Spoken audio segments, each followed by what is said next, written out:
Ahanmamaktada Matamgi Manipuri Wari YouTube channel gi maikaidagi mayambu taramna okchari.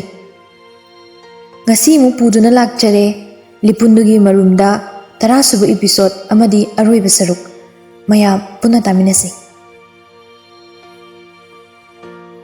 Lem gari du MU romda thaudari. Main gate lairamba security singduna ID card adu check torba matungda manungda changai. Lem na hari nahangai di phajanabu yengsilude MU sidi yamna chokhalamine. Mapanda manbagi wani manungda di hotrong horida professor ga retire ara machatkrabani. Anobusu amta laude lairiba kharasina yana sili. Tapna maina laujak sanida semgola isidi mapanga manana bahaiduna khangdeda kota mayam siga irang sida gyan ga tade afaba satra singni ayama mapanom da oina chana khredana Manipur gi irang mata sida satrai khodani mangjariba adubudi sana laibang ni dana irang di lepoi kaino sehi khudingi ama natraga ama hingba lure haidune Wari saduna lakpada memes get yoksalai. Get mayada memes satra khara class lorduna thoknare. Moi marakta niyasu yawarmi. Ma ubada piali na hari. Da lao imanabi maga sakhangnahangi. Kanano ne masakpu phajaba aise. Oh, yamna phajai. Aingondagi hele sembi ge dagi. Bema yazare aigidi nang leire ko athopaga pamjadre. Si hainaraga nokmi mapani kardagi kumthari Nia piali ubada manak changaga ibima kari tawre class ka yaudrade farak taraba adugini hayeng yawba yabarengi numit mari mangani di aisu mapanda chatkadaba lairi kaidoba kari lerage haise sum kuibani dana ado mi ma khangnahangena lahakpani Ngai khune nangbu dress tuga kadai di chaluge dress sidi mawong amani ne kaino ai dress se kedorage haise si setradi kai selo haino kanade lao asida mi ama khanghangi mabani lemna lepiba manakta changai piali lem khudang paraga nokhi tu khangno mai hani bini mingna lem Niyadi wahai du tabada surprise oki. Kariba husikido. Sakpudi yadabane. Adubu gundane. Aina puduk kelise. Ngaungani ne. Ha. Hoi. Aidi nahangayam tu sukhangde pahogam tahak tabanangne. Ibe ma sahi phadore luhungba. Kamai hai duno. Dadi sidasulaite. Aduga tanjasu phangide. Ado ngasidi khangedana lem wari du thalaga hari waro yadiko akhoi amase lesabi am sajaningmani adugi haidri oramni is da khangni nangnimda phagi doguni ek sagun basina niya noklaga nabani di yamna bujanari ne pialisu noklaga dum khumai chana bani bai Ado akoisu asaiba koiba chalukike dadasu MU campus su yengange nangsu noi amaduna lawba laktoiramni ne drop tobiramage haibabo laktoine pharak tarni chaluro ai ngai okhige ko hayeng amuk thingnarase Hoi adudi chale ko asuna mabani mafam dudagi thoklei Som economics department romdana Nimboy raska khatnarami ai ngasi nangi natung ini ai quarter da halaroi ai puro madu yaroi nimboy akoi huzik angang tori thabak to busunate lai phawo tambaloidri ai aduda khangde ai phibam yade ai ngasi nanga soidena chatkani nang yam hinjala kadore matam khara dilen bai wani ai nang loge haina koi busunate ja suman dab nangbu akoi mungna ka suyaroi Babana lining iduga nang hainaroi leba Adu saruk nimboy bani toknarse nangsu noiga jat manaba mathiro ꯑꯩꯁꯨ ꯃꯇꯝ ꯈꯔ ꯂꯥꯏꯔꯤꯛꯇ ꯃꯥꯏ ꯑꯣꯟꯁꯟꯒꯦ ꯑꯦꯛꯖꯥꯝꯁꯨ ꯀꯨꯏꯗ꯭ꯔꯦ ꯅꯤꯝꯕꯣꯏ ꯁꯥꯎꯅ ꯍꯥꯏꯔꯦ ꯅꯨꯄꯤ ꯀꯣꯏꯔꯝꯗꯥꯏ date ꯆꯠꯄꯗ ꯅꯄꯥꯗ ꯍꯪꯉꯒ ꯆꯠꯄ꯭ꯔꯥ ꯍꯥ ꯅꯪꯒꯤ ꯇꯥꯠ ꯑꯩꯅ ꯂꯣꯏꯅ ꯈꯪꯄꯤꯕꯅꯦ ngasi nang na ibu pudraba student union gi khoi brother mayam do wari pumba haidoga nangbu khap warahan gani ngasi nang chenba yaroi ras usitana kumai moina aingonda karibu tongom deba kaune yengnage moidaro aigisu mi bari dale ras akoibu jat handana di khangano nang phai phai aina kari dawge do nang yengo si hairamaga nimboy sauna chatki MMW dagi tholaga lambida lakpada lemna haire abe asigi fast food ta changu sira da hawa hawrangadrane yengurase anobu sumale asumna mabani changminaratuna table amada phamami sida phamase phanadum ingchi ine moiside AC ga yawe da order tawro chakyamna lami koi chalubagi hoi hoi lem ahal oirap nupa du dharami yamba somda mukta waiter ama changi kari sabi gadaba lem piali da onsilaga hari nangna chaningbo singdo haigrodana dana tawbro aidi yade ado lemon tea ma hana thuna thake khanau se kangi phare phare lemna order singdo harami waiter du order loroga chatkre piali sum yengthobada side amada mani khomba nupi amaga nokmi wari sanaraga leiba ure adu ubada bp haigatki fuk hogotlaga moigi manakta changi lemna kaidunu masinamo piali mani khombagi manakta changaga hangami damani achapo charamiro mani ingangangna piale nang di sida kamaina kanaga laiba hoi charmini piali makhatari mana anobiro ngasi ma chatkhrabanina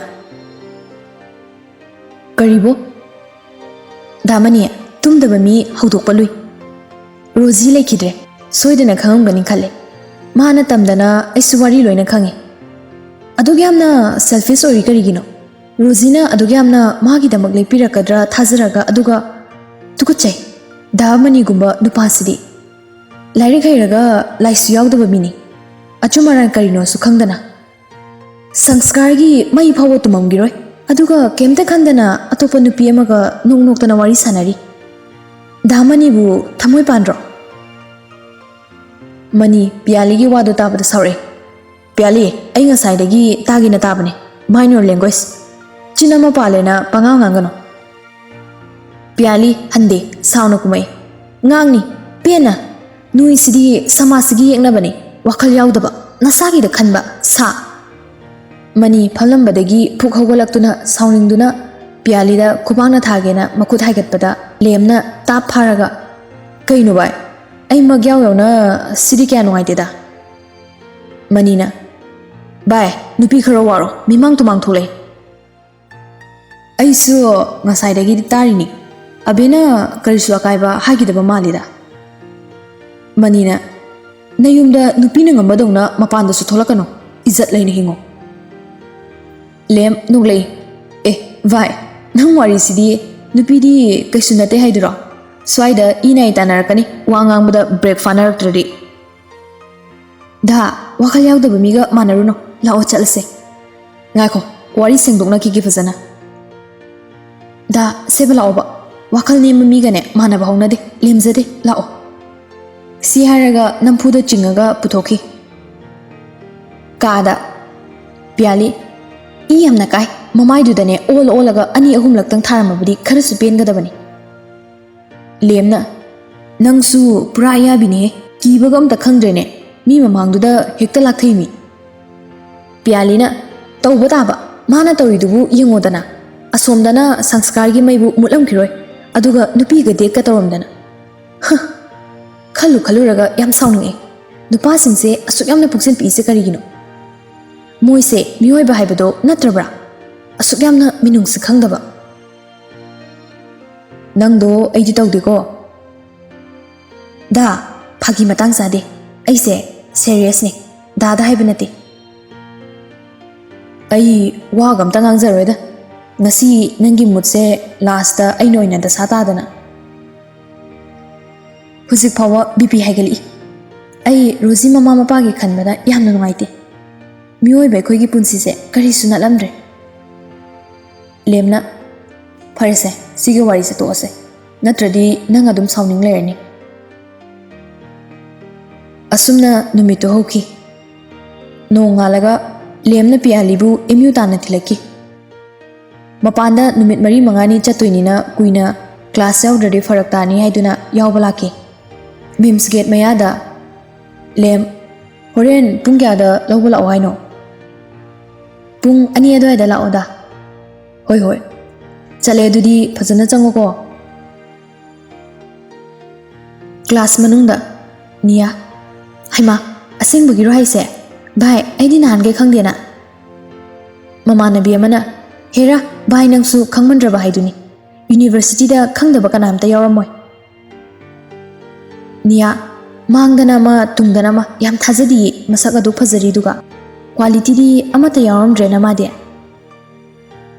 Pialina kanano haise Nia manakta changa ga phami Pialia nang pau matarba Pialina kari pau na haise nangsu aigumbani ne kaino hairose wati su lerno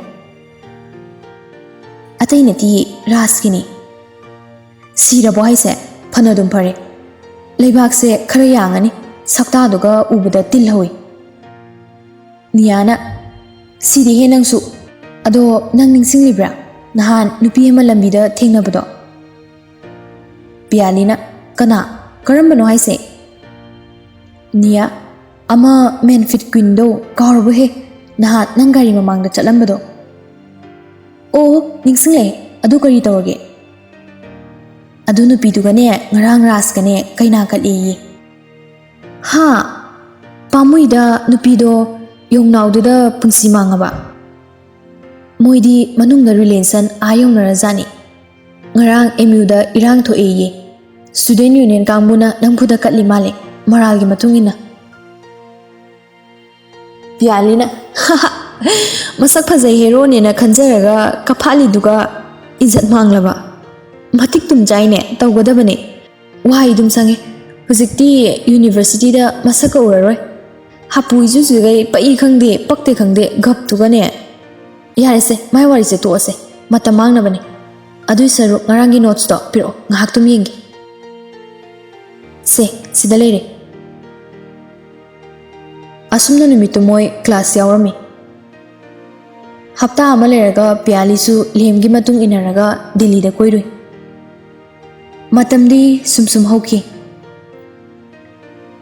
Thani matung lem UPSC exam piramaga mayumda tholagale Piali su hanagi hamo university adum chalami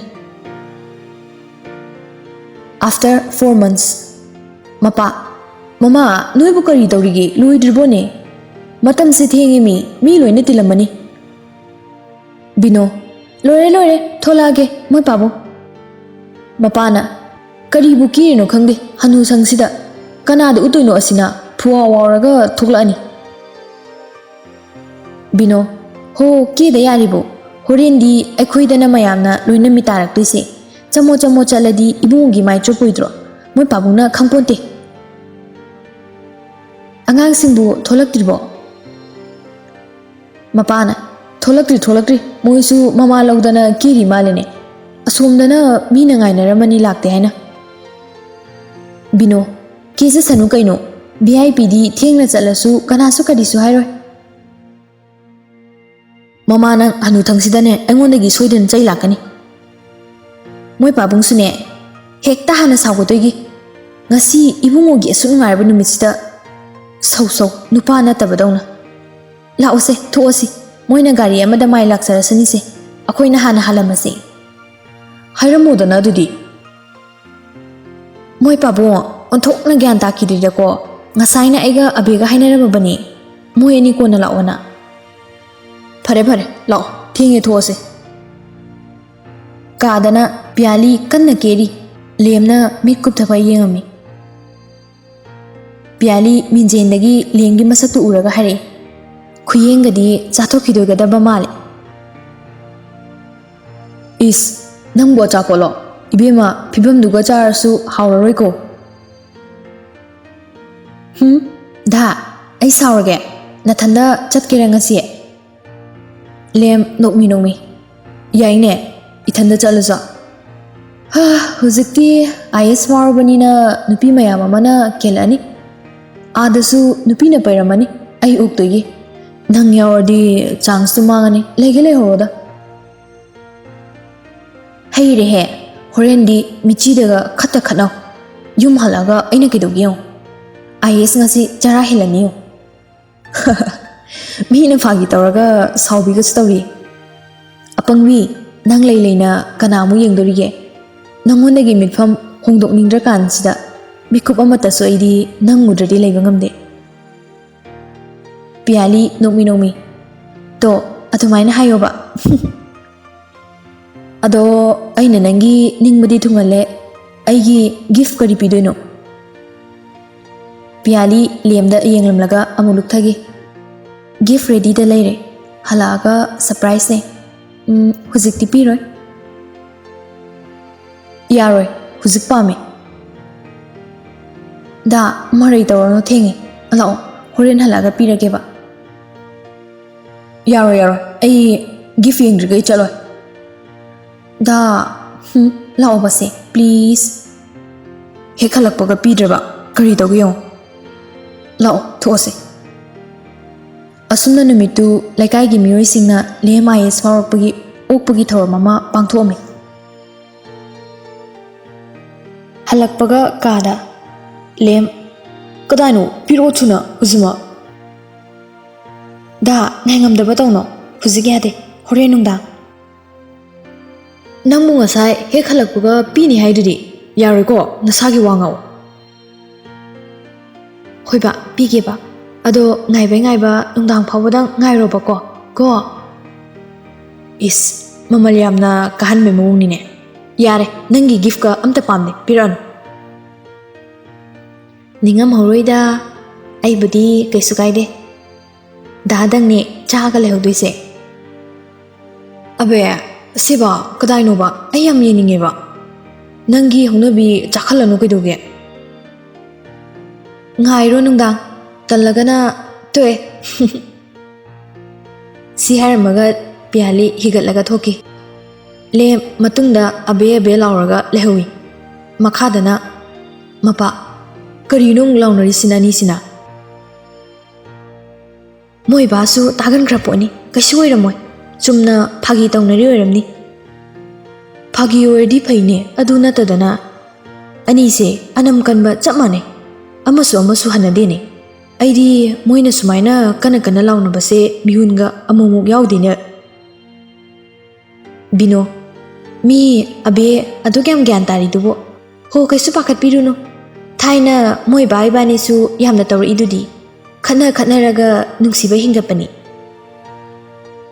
mapa hairene wangang magade mane mamau chap hemane phajana leina haihunduna puine khoise bino haita dia yumban munsi nungai henge nungai hanloi nupi akhoi ki khutta lei nupi akhoi na sau lauduna paithoga tumi leradi moi ba hoibu nungai gadro hoine dubudi khangdre nupi na khoi ga marai yena ba ngamjaponte kanade walking matam yore bondu hoi mayam loina thogla amani aisu ngak thugi ge moi ba ngantana hanjin biro moi ba gi hona bi wari pharaga leibido tobino gyan khraga tana se namaula abani nupi nang se chabe ngangida si haram laga murum solaga thoi piali ma nungdangi chak to ai thongagi bino hey adu yadi huzik adugi matam nati ko nangsu chathubagi waramani potharo ima toge karigino amaduna lawisina kai hainabagino aina ngasai halakpaga gift pini hairi adugini ima nungdang pige haibada aduda ihaningdriba ꯐꯔꯦꯁꯦ ꯑꯗꯣ ꯅꯪ ꯑꯆꯧꯕꯗꯗꯤ ꯍꯥꯏꯔꯕ ꯍꯥꯏꯗ꯭ꯔꯤ ꯃꯃꯥ ꯀꯣꯟꯅ ꯅꯨꯡꯗꯥꯡꯗ ꯐꯖꯅ ꯍꯥꯏꯔꯒꯦ ꯈꯜꯂꯕ ꯑꯗꯣ ꯃꯥ ꯍꯟꯗꯛꯁꯦ ꯏꯁꯥꯁꯦ ꯌꯥꯝꯅ ꯅꯨꯡꯉꯥꯏꯇꯦ ꯍꯧꯅ ꯁꯥꯅꯦ ꯀꯣꯟꯅ ꯇꯞꯅ ꯐꯔꯛꯀꯅꯤ ꯏꯃꯥꯅ ꯍꯥꯏꯒꯗꯕ ꯑꯃꯅꯅꯦ ꯅꯁꯥꯗꯣ ꯅꯥꯍꯟꯕ ꯌꯥꯗꯦ ꯇꯨꯝꯕ ꯆꯥꯕ ꯃꯇꯝ ꯅꯥꯏꯒꯗꯕꯀꯣ ꯍꯧꯖꯤꯛ ꯁꯤꯖꯟ ꯆꯦꯟꯖꯁꯨ ꯑꯣꯜꯂꯛꯏꯗꯅ ꯌꯥꯝꯅ ꯅꯥꯒꯟꯕ ꯃꯇꯝꯅꯤ ꯅꯪꯁꯨ ꯌꯥꯝ ꯆꯦꯛꯁꯤꯟꯒꯗꯕ ꯍꯧꯖꯤꯛꯇꯤ ꯍꯣꯏ ꯃꯥ ꯏꯆꯥꯁꯤꯗꯤ ꯋꯥꯈꯜ ꯅꯨꯡꯉꯥꯏꯅ ꯂꯩꯊꯣꯛꯎ ꯍꯟꯗꯛ ꯃꯇꯥꯡꯁꯦ ꯏꯃꯥꯗꯤ ꯍꯔꯥꯎꯕꯅ ꯂꯣꯏꯔꯕꯅꯤ ꯅꯪ ꯍꯦꯛ ꯂꯥꯛꯄꯗꯒꯤ ꯏꯃꯨꯡꯁꯦ ꯄꯨꯡꯑꯣꯟ ꯍꯦꯛ ꯑꯣꯜꯂꯤ ꯗꯥꯎꯅ ꯃꯔꯣꯟ ꯑꯃ ꯖꯔ ꯖꯔ ꯌꯥꯈꯠꯂꯛꯏꯕ ꯃꯁꯤ ꯑꯣꯏꯔꯦꯀꯣ ꯏꯆꯥ ꯏꯃꯧꯒꯤ ꯅꯨꯡꯉꯥꯏꯕ ꯀꯨꯝꯍꯩ ꯍꯥꯏꯗꯣ ꯇꯟꯖꯥꯗꯨꯗ ꯂꯦꯝ ꯊꯣꯛꯂꯛꯑꯒ ꯏꯃꯥ ꯑꯩ ꯆꯥꯛꯀ ꯍꯥꯞꯄꯨꯔꯅꯨ ꯑꯩ ꯅꯨꯡꯗꯥꯡ ꯆꯥꯛꯀ ꯆꯥꯔꯣꯏ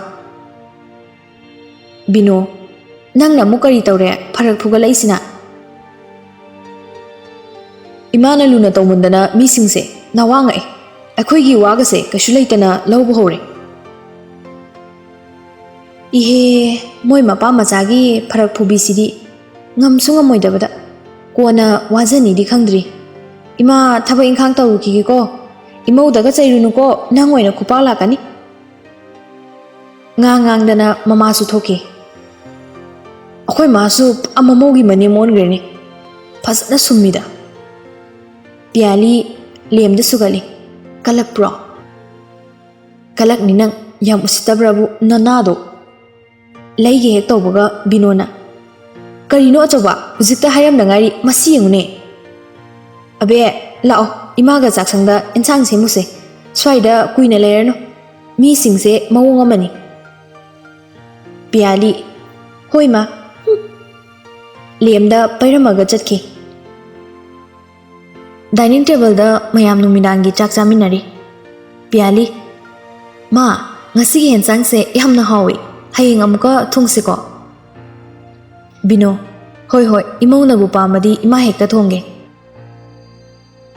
ꯂꯦꯝꯅ ꯍꯥꯎꯔꯦꯍꯦ ꯌꯣꯠꯄ ꯐꯥꯎꯕ ꯌꯥꯗ꯭ꯔꯦ ꯄꯤꯌꯥꯂꯤꯅ ꯏꯁꯧ ꯂꯥꯡꯅ ꯆꯥꯔꯗꯤ ꯏꯟꯁꯥꯡ ꯃꯍꯥꯎ ꯀꯗꯥꯏꯗꯒꯤ ꯈꯪꯉꯅꯤꯗ ꯈꯟꯅꯕ ꯑꯃꯨꯛ ꯍꯧꯔꯛꯏꯔꯥ ꯑꯆꯧꯕ ꯇꯨꯃꯤꯟꯅ ꯆꯥꯕ ꯌꯥꯗ꯭ꯔꯥ ꯏꯃꯥ ꯑꯩꯉꯣꯟꯗꯗ ꯉꯥꯡꯅꯤꯡꯕ ꯑꯣꯏꯅ ꯇꯧꯔꯗꯅ ꯑꯕꯦꯗꯗꯤ ꯀꯩꯝꯇ ꯍꯥꯏꯗꯦꯅꯦ ꯑꯇꯣꯝꯕꯤ ꯃꯆꯥꯗꯧꯅ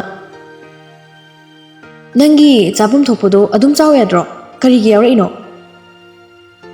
ꯂꯦꯝꯅ ꯆꯥꯍꯧꯔꯣ ꯅꯣꯏ ꯂꯦꯝ ꯁꯥꯎꯔꯒ ꯃꯈꯨꯠ ꯍꯥꯝꯗꯣꯛꯑꯒ ꯊꯣꯛꯈꯤ ꯕꯤꯅꯣ ꯄꯤꯌꯥꯂꯤꯗ ꯊꯦꯝꯖꯤꯜꯂꯦ ꯑꯕꯦ ꯑꯃꯁꯦ ꯉꯁꯥꯏꯗꯒꯤꯅꯤ ꯌꯥꯔꯔꯣꯏ ꯆꯠꯂꯣ ꯆꯥꯛꯁꯨ ꯆꯥꯈꯤꯗ꯭ꯔꯦ ꯁꯦ ꯁꯤ ꯀꯥꯗ ꯄꯨꯒꯣ ꯊꯦꯝꯃꯒ ꯑꯃꯨꯛꯇ ꯄꯤꯖꯔꯨꯖꯣꯁꯦ ꯄꯤꯌꯥꯂꯤꯅ ꯍꯣꯏ ꯃꯥ ꯆꯥꯛꯇꯣ ꯄꯨꯔꯒ ꯀꯥꯗ ꯆꯪꯉꯛꯏ ꯄꯤꯌꯥꯂꯤ ꯂꯦꯝ ꯐꯃꯨꯡꯗ ꯁꯥꯎꯅ ꯐꯝꯃꯒ ꯂꯩ ꯗꯥ ꯁꯦ ꯆꯥꯛ ꯆꯥꯊꯣꯛꯑꯣ ꯑꯩꯅ ꯐꯥꯒꯤ ꯇꯧꯕꯅꯤ ꯁꯥꯎꯔꯅꯨ ꯌꯥꯔꯦ ꯑꯩ ꯀꯩꯝꯇ ꯆꯥꯅꯤꯡꯗꯦ ꯅꯪ ꯆꯥꯔꯕ ꯅꯠꯇ꯭ꯔꯣ ꯄꯤꯌꯥꯂꯤꯅ ꯃꯅꯥꯛꯇ ꯆꯪꯉꯒ ꯐꯝꯃꯤ ꯑꯩꯉꯣꯟꯗ ꯁꯥꯎꯔꯒ ꯆꯥꯛꯇ ꯇꯥꯏꯅꯕ ꯐꯠꯇꯦ ꯂꯥꯛꯑꯣꯗ ꯑꯩꯁꯨ ꯐꯖꯅ ꯆꯥꯗ꯭ꯔꯤꯕ ꯁꯦ ꯄꯨꯟꯅ ꯆꯥꯃꯤꯟꯅꯔꯁꯤ ꯂꯦꯝ ꯑꯩ ꯆꯥꯅꯤꯡꯗꯦ ꯅꯪ ꯆꯥꯔꯨꯔꯣ ꯍꯩꯃꯥ ꯁꯤꯗꯤ ꯌꯥꯝꯅ ꯁꯥꯎꯈ꯭ꯔꯦꯅ ꯗꯥ ꯌꯥꯝꯅ ꯄꯛꯇꯦꯀꯣ ꯉꯁꯤ ꯏꯁꯧ ꯇꯧꯔꯛꯀꯅꯤ ꯂꯦꯝ ꯃꯈꯥ ꯇꯥꯗꯦ ꯄꯤꯌꯥꯂꯤ ꯍꯧꯒꯠꯂꯒ ꯀꯕꯣꯔꯗꯇꯣ ꯍꯥꯡꯗꯣꯛꯏ ꯑꯗꯨꯒ ꯑꯦꯟꯚꯂꯞ ꯑꯃ ꯄꯨꯊꯣꯔꯛꯑꯒ ꯊꯣꯛꯂꯛꯏ ꯁꯦ ꯁꯤꯒꯤ ꯅꯠꯇ꯭ꯔꯥ ꯉꯁꯥꯏꯗꯒꯤ ꯗꯥꯅ ꯏꯁꯧ ꯂꯥꯡꯉꯤꯁꯦ ꯌꯨꯝꯒ ꯃꯊꯛ ꯃꯈꯥ ꯑꯣꯜꯂꯤꯃꯤ ꯌꯥꯔꯦ ꯍꯧꯖꯤꯛꯇ ꯑꯩ ꯄꯥꯝꯗꯦ ꯀꯩꯝꯇ ꯄꯥꯝꯗꯕ ꯌꯥꯔꯣꯏ ꯁꯦ ꯌꯦꯡꯉꯣ ꯉꯁꯥꯏꯅ ꯄꯤꯌꯣꯅ ꯌꯥꯝꯅ ꯇꯛꯇꯥꯏꯅꯦ ꯈꯥꯡ ꯂꯥꯛꯄ ꯉꯝꯗꯒꯩ ꯁꯤ ꯍꯥꯏꯔꯒ ꯄꯤꯌꯥꯂꯤ ꯑꯦꯟꯚꯂꯞꯇꯣ ꯅꯝꯗꯅ ꯃꯈꯨꯠꯇ ꯄꯤꯔꯝꯃꯤ ꯑꯩꯅ ꯄꯥꯝꯗꯦꯗꯅ ꯁꯥꯎꯔꯒ ꯌꯦꯡꯗꯕꯤꯗ ꯐꯃꯨꯡꯗ ꯂꯪꯊꯣꯛꯏ ꯄꯤꯌꯥꯂꯤꯁꯨ ꯂꯦꯝꯒꯤ ꯃꯇꯧꯗꯨꯗ ꯄꯨꯛꯅꯤꯡ ꯅꯨꯡꯁꯤꯗꯨꯅ ꯀꯞꯄꯒ ꯐꯃꯨꯡꯗ ꯀꯥꯈꯠꯈꯤ ꯂꯦꯝ ꯅꯨꯡꯉꯥꯏꯔꯛꯇ꯭ꯔꯗꯨꯅ ꯐꯃꯨꯡꯗꯒꯤ ꯇꯥꯔꯤꯕ ꯑꯦꯟꯚꯂꯞꯇꯨ ꯂꯧꯈꯠꯂꯒ ꯌꯦꯡꯉꯤ ꯉꯥꯏꯍꯥꯛ ꯂꯩꯔꯒ ꯂꯦꯝꯅ ꯑꯕꯦ ꯁꯤꯁꯦ ꯄꯨꯡꯉ ꯉꯛꯈꯤ ꯄꯤꯌꯥꯂꯤꯒꯤ ꯃꯅꯥꯛꯇ ꯆꯪꯁꯜꯂꯒ ꯑꯕꯦ ꯀꯧꯕꯤꯔꯛꯀꯅꯣ ꯑꯝꯇ ꯅꯨꯡꯁꯤꯔꯤ Kapli. Sorry ni haidunassu adumaina kanana tawnage. Ai pukning yam nungsi. Ipamda chatkrani leibiroi sidaga amta nathanda lejaw. Nang chatkedi chatko. Ado angang mamadi chatpa sungai roi ko. Aina pullaga thamni. Phagi matang sade. Phagi nateba singbagini.